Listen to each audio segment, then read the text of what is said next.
చీత కూనలు సందడి. భారత్ చేపట్టిన project చీత అనుకున్నట్లే forward అవుతుంది. మధ్యప్రదేశ్లోని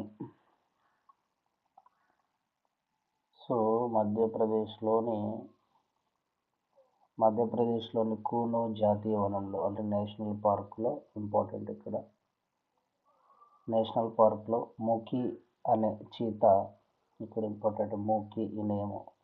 ఈ చీత అనేది 5 కూనలకు జన్మనిచ్చినట్లు ఆ రాష్ట్ర ముఖ్యమంత్రి ఇటీవల అనౌన్స్ చేసినారు. ప్రాజెక్టులో భాగంగా దక్షిణాఫ్రికా నుంచి, అంటే ఇది ఒక ప్రాజెక్ట్ అనమాట. ప్రాజెక్ట్ చీత దీని పేరు. ఇక్కడ చూడండి, ఇది భారత్లో చేపట్టినది. ఈ ప్రాజెక్టులో భాగంగా సౌత్ ఆఫ్రికా నుండి తీసుకొచ్చిన చీతలకు పుట్టిన మూకీ అనేది భారత్లోనే పుట్టి సంతానోత్పత్తి చేసిన మొదటి ఆడ చీతగా నిలిచింది. ఫస్ట్ ఫీమేల్ చీత అనమాట ఇది ఒక గొప్ప మైలురాయిగా మాత్రమే కాదు, చీతలు భారతీయ పర్యావరణానికి అలవాటు పడుతున్నాయి అనేందుకు బలమైన సంకేతం. అంటే మూకీ అనే ఈ చీత 5 చీతలకు జన్మనివ్వడం అనేది, అంటే ఈ వాతావరణానికి హ్యాబిట్ కావడం అనేది మనం ఇక్కడ నేర్చుకోవాల్సినటువంటి ముఖ్య విషయం. తర్వాత మనగడ్డపై, మనగడ్డ అంటే భారతదేశం గడ్డపై అంతరించిపోయిన చీతలు. ఈ అంతరించిపోయిన చీతలు మళ్ళీ పునర్జీవింపజేసుకోవాలన్న భారతదేశ స్వప్నం, అంటే ఒక డ్రీమ్ అనేది ఇప్పుడు సక్సెస్ఫుల్ అవుతుంది. మధ్యప్రదేశ్లో, ఇక్కడ స్టేట్ ఇంపార్టెంట్, మధ్యప్రదేశ్లో కూనో జాతీయ వనంలో పుట్టిన కూనలు మనుగడ అనేది 61% పైనే ఉందని ప్రాజెక్ట్ చీతా పర్యవేక్షణ కమిటీ చెబుతుంది. ఇది ప్రపంచ సగటైన 40% కంటే ఎక్కువ. దేశంలో చీతల సంతతిని మళ్ళీ పెంచుకోవడం, వాటి ఉనికిని ప్రశ్నార్థకం చేసిన వేటా ఆవాసాల నష్టం వంటి సవాళ్లను పరిష్కరించడం ఈ ప్రాజెక్ట్ చీత యొక్క ముఖ్య ఉద్దేశం. స్వతంత్రానంతరం భారతదేశంలో కనుమరుగవుతున్న అతిపెద్ద క్షీరజాతి వచ్చేసి చీతే. అంటే స్వతంత్ర ఆఫ్టర్ ఇండిపెండెన్స్ నుంచి మనకు డేంజర్డ్ లిస్ట్లో ఉన్నటువంటి అతిపెద్ద క్షీరద జాతి వచ్చేసి చీతని చెప్పుకోవచ్చు అనమాట. నెక్స్ట్ అలాగే మనం కొంచెం ముందుకెళ్తే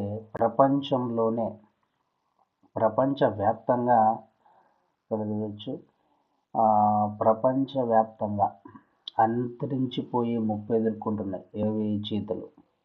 వరల్డ్ వైల్డ్ లైఫ్ ఫండ్ అంచనాల ప్రకారం, అంటే వాటి ఎస్టిమేషన్స్ ప్రకారం, వరల్డ్ వైల్డ్ లైఫ్ ఫండ్ అంచనాల ప్రకారం ఇప్పుడు ప్రపంచంలో 7,100 చీతలు ఉన్నాయని, అందుకు international union for conservation of nature వీటిని రెడ్ లిస్ట్లో పేర్కొంది. మనకి రెడ్ లిస్ట్ ఇచ్చేది అదే. అది కూడా మనకి యూపీఎస్సీ ఎగ్జామ్ పాయింట్ ఆఫ్ వ్యూలో చాలా ఇంపార్టెంట్.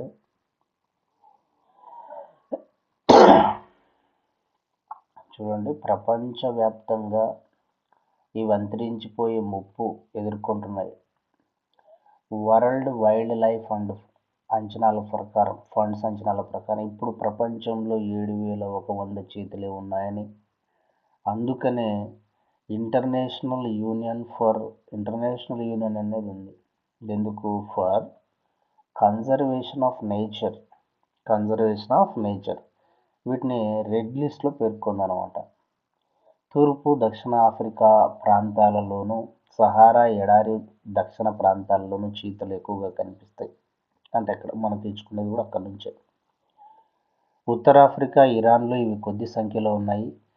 నమీబియాలోనైతే 2015 నాటికి 3,500 చీతలు ఉన్నట్లు రికార్డు ఉన్నాయి. సో మన వాళ్ళు ఎలా చేస్తున్నారు ఇవన్నీ కాపాడడానికి అనేసి మనం చూస్తే, ఇక్కడ రేడియో కాలర్లతో పర్యవేక్షణను హెడ్లైన్ పెట్టినాడు. అనేసి ఏంటి రేడియో అంటే, చాలామంది చీతా లెపర్డ్లను చిరుతపులిలాగానే భావిస్తారు.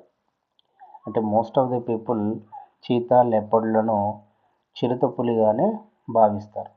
పిల్లి జాతికి చెందినవైన వీటి మధ్య కొన్ని తేడాలు ఉన్నాయి. చీతలు చాలా వేగంగా పరిగెత్తగలవు. చీతలు అనమాట. కేవలం 3 సెకండ్లలోనే అవి గంటకు 96 కిలోమీటర్ల వేగాన్ని అందుకోగలవు. జస్ట్ 3 సెకండ్స్కి 96 km/h అంత స్పీడ్ అందుకోగలవు అనమాట. ఎదిగిన చీత 36-56 కిలోల బరువు ఉంటుంది. వీటి ఒంటి మీద పసుపు, నలుపు రంగు మచ్చలు కనిపిస్తాయి. వీటి కళ్ళు కిందికి కన్నీటిలా, నోటికి 2 వైపులా నల్లటి చారలు ఉంటాయి. ప్రాజెక్ట్ చీతా ద్వారా 2022లో నుంచి తొలి విడతగా 8 చీతలను ఇండియాకి తీసుకొచ్చారు.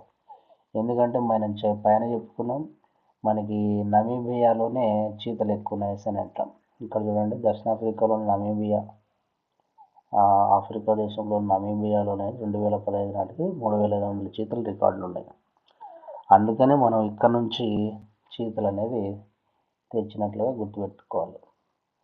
నెక్స్ట్ ఇక్కడ ఏమంటున్నాడు చూడండి, చీతలను ప్రవేశపెట్టడానికి అనువైన స్థలం కోసం, ఇక్కడ కొంచెం 2022లో నమీబియా నుంచి తొలి విడతగా 8 చీతలు, ఇది ఇంపార్టెంట్ పాయింట్. ప్రాజెక్ట్ చీతలో భాగంగా ఎన్ని చీతలను మన ఇండియాకి తీసుకొచ్చారంటే, ప్రాజెక్ట్ చీతా ద్వారా 2022లో నమీబియా నుంచి తొలి విడతగా 8 చీతలు ఇండియాకి తీసుకొచ్చారు. వీటిలో 5 అడవి చీతలను ఒక ఖండం నుంచి మరో ఖండానికి తరలించిన తొలి సందర్భం ఇది. ఒక కాంటినెంట్ నుంచి మరో కాంటినెంట్కి ఇలా చీతలు తీసుకోవడం అనేది ఇది ఫస్ట్ టైం అన్నమాట. చీతలను ప్రవేశపెట్టడానికి అనువైన స్థలం కోసం ముందుగా 5 రాష్ట్రాల్లో సర్వే కూడా కండక్ట్ చేశారు. చివరకు మధ్యప్రదేశ్లో 2621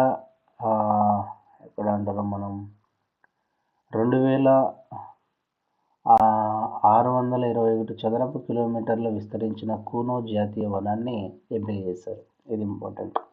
ఇది మధ్యప్రదేశ్లో ఉంది. కూనో నేషనల్ పార్క్ 261 స్క్వేర్ మీటర్స్లో ఏరియాలో విస్తరించింది. ఇక్కడ జింకలు, ఇంకా మనకు దుప్పులు, మనుబోతులు, అడవి పందులు, చింకారాలు పెద్ద సంఖ్యలో ఉన్నాయి. శాకాహార జంతువులు భారీ సంఖ్యలో ఉన్నందున చీతలకు ఆహార సమస్య ఉండదని భావించారు. అంటే ఎక్కువ ఉన్నాయన్నమాట, అడవి పందులు కానీ, చింకారాలు, మనుబోతులు, దుప్పులు అన్నీ. సో వేటాడి తినడానికి కానీ ఫ్లెడ్జ్డ్గా ఆహారం సరిపోతుంది. సో 2023లో దక్షిణాఫ్రికా నుంచి మరో 12 చీతలను తీసుకొచ్చి, అప్పుడు ఫస్ట్ టైం 2022లో 8 చీతలు, అది నమీబియా నుంచి. 2023లో దక్షిణాఫ్రికా నుంచి మరో 12 చీతలను తీసుకొచ్చి వాటిని కూనవరంలో, మరికొన్నిటిని మధ్యప్రదేశ్లోని గాంధీ సాగర్ అభయారణ్యంలో విడిచిపెట్టారు. పర్యవేక్షణ నిమిత్తం వాటికి రేడియో కాలర్ను అమర్చారు. That's important. నెక్స్ట్ జీవ వైవిధ్య పరిరక్షణకు, బయోడైవర్సిటీ ప్రొటెక్షన్కు మొత్తానికి మన నవంబర్ నాటికి దేశంలోనే చీతల సంఖ్య 32 చేరింది. దాని కౌంటింగ్ అనేది ఇంప్రూవ్ అయింది. మొత్తానికి లాస్ట్ ఇయర్ నవంబర్ నాటికి చీతల సంఖ్య 32 చేరింది. వీటిలో 16 భారతదేశ గడ్డపై జన్మించినవి. ఈ ప్రాజెక్టులో భాగంగా రాబోయే 5 ఏళ్లలో 50 చీతలు వివిధ జాతీయ పార్కుల్లో 50 ప్రవేశపెట్టాలని యోచిస్తున్నారు. ప్రాజెక్ట్ చీతా ఆరంభంలో కొన్ని పెద్ద చీతలు, మరికొన్ని కూనలు చనిపోయాయి. వర్షాకాలంలో చర్మ వ్యాధులు అంటే స్కిన్ డిసీజెస్, ఇతర సమస్యలు తలెత్తడంతో మరికొన్ని మరణించాయి. ఇటువంటి సవాళ్లు ఉన్నప్పటికీ చీతల పునరుత్పత్తి జీవన రేట్లు సాధించిన పురోగతి కారణంగా, అంటే మనము ఆ చీతల పునరుత్పత్తి, రీప్రొడక్షన్, ఆ జీవనం రేటు, బర్త్ రేట్ అనమాట, పురోగతి అంటే ప్రోగ్రెస్ కారణంగా, అంటే రీజన్ ప్రాజెక్ట్ చీతా సక్సెస్ఫుల్గా ఫార్వర్డ్ అవుతుంది. అధికారులు, ఈ టెక్నికల్ టీము వాళ్ళంతా కూడా చెప్పుకొస్తున్నారు అనమాట. కూనో వనంపై, ఈ కూనో నేషనల్ పార్క్ భారాన్ని తగ్గించడానికి, మధ్యప్రదేశ్లో ఉన్నటువంటి ఈ కూనోపై భారాన్ని తగ్గించడానికి, చీతల సంఖ్యను పెంచడానికి, వాటి యొక్క బర్త్ రేట్ ఇంప్రూవ్ చేయడానికి అధికారులు ఏం చేస్తున్నారు,